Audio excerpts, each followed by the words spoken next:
Radhe Radhe. Welcome back to my YouTube channel. कैसे हैं आप सभी? ठाकुर जी की कृपा से सब अच्छे होंगे, स्वस्थ होंगे, मस्त होंगे, अपने अपने कामों में व्यस्त होंगे। तो आज की वीडियो में दिखाने वाली हूँ अपने ठाकुर जी की मॉर्निंग सेवा।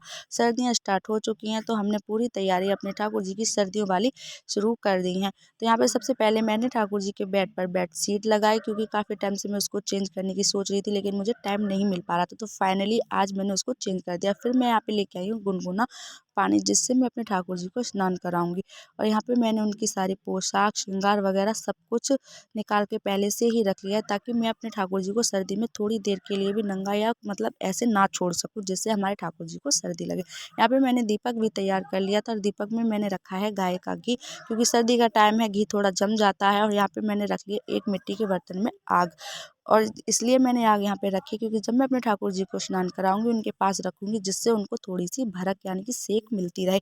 तो चलिए हम ठाकुर जी को स्नान कराना शुरू करते हैं। तो सबसे पहले मैंने यहाँ पे उनके निकाले थे कंगन, जो मैं रात्रि में उनकी सेवा करती हूँ तो पूरा श्रृंगार उनका निकाल के रख देती हूँ। लेकिन सुबह टाइम में मैंने जब उनको उठाया था तो बहुत ज़्यादा खाली खाली सा लग रहा था, तो इसलिए मैंने उनको दोबारा से सब कुछ पहना दिया था। ज़्यादा कुछ नहीं किया था, तुलसी माला पहनाई थी, क्योंकि जब मॉर्निंग टाइम पे हम मंगला भोग लगाते हैं तो बिना तुलसी दल के हमारे ठाकुर जी भोग स्वीकार नहीं कर सकते।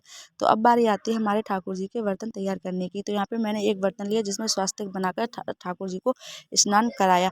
जब भी हम ठाकुर जी को स्नान कराते हैं तो उनके बर्तन में, स्नान कराने वाले बर्तन में, या तो तुलसी दल रख सकते हैं या फिर स्वास्तिक या कुछ भी हम बना के ठाकुर जी को स्नान कराएं। और स्नान कराते टाइम हम राधा राधा या ओम नमो भगवते वासुदेवाय का मंत्र का जाप कर सकते हैं, या कोई भी भजन गा सकते हैं, कुछ भी कर सकते हैं अपनी श्रद्धा के अनुसार।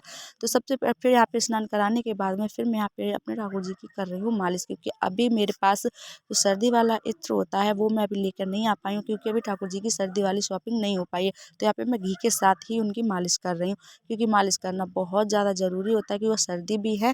हम अपने ठाकुर जी की बिल्कुल छोटे बच्चे की तरह ही केयर करते हैं। तो यहाँ पे हम ठाकुर जी का श्रृंगार करके उनको रेडी करके यहाँ पे बिठा दिया।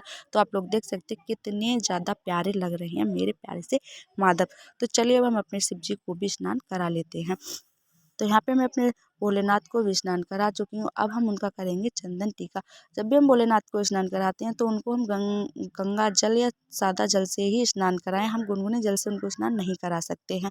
ये लोग आप लोग भी जानते हैं। तो यहाँ पे मैंने जिस तरह से चंदन सेवा दी जाती है, चंदन का श्रृंगार किया जाता है शिव जी का, उस हिसाब से मैंने अपने शिव जी का, अपने भोलेनाथ का श्रृंगार किया। तो आप लोग देख सकते हैं मैंने किस तरह से अपने शिव जी का श्रृंगार किया है।